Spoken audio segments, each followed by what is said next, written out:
समय परिस्थिति अनुसार भन्नु पनि पर्यो। यो चुनावको बेला, यो देशै अहिले यो चुनावी माहौलमा गएको बेला पनि परेको र हामीहरू सबै आफ्नो आफ्नो काममा व्यस्त भएको कारणले जति कृषकहरू पशुपालकहरू उपस्थित हुन सक्नु भयो या भएन, सायद यो डाटा अनुसार पनि यहाँ अहिले आउला र सरहरूलाई जति जुनसुकै वार्डमा पैयुका जतिवटा वार्डमा दिनुभएको छ हाम्रा पशुपालकहरू हुनुहुन्छ, उहाँहरूलाई यो जुन कार्यक्रम सान्दर्भिक र अति आवश्यक प्रभावकारी पनि छ।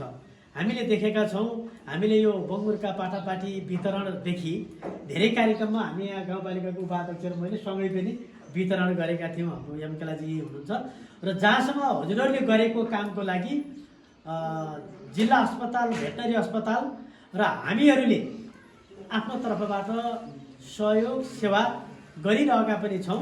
तपाईँहरू हामीसँग होमेन्द्रजी, हामी सबै यहाँका यो पशुपालकहरू वडासँग टच हुनुभएको छ।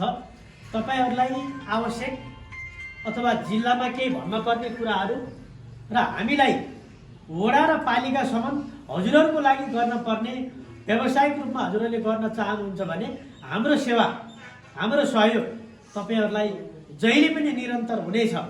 र मैले त कृषक, शैक्षिक संस्था र स्वास्थ्य संस्थामा धेरै मात्रामा मेरो मन लागेको हुन्छ सेवा गरौँ भन्ने, तर पालिका वडामा सीमित बजेट भएको कारणले चाहेर पनि हामीले सबै कृषकहरूलाई पुर्याउन सकिरहेका छैनौँ।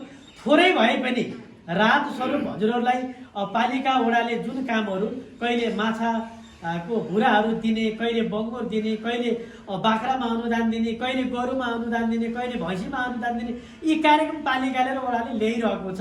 यसलाई हामीले निरन्तरता दिन्छौँ। हामी पछाडि पनि आउने जनप्रतिनिधिहरूले पनि यसलाई राम्रो तरिकाले अगाडि बढाउनु हुनेछ भन्दै मेरो कार्यव्यस्तताको कारणले मेरो भनाइ यही अन्त्य गर्छु। हस्त धन्यवाद, नमस्कार र यो कार्यक्रमको पुरै सफलताको कामना गर्दै मेरो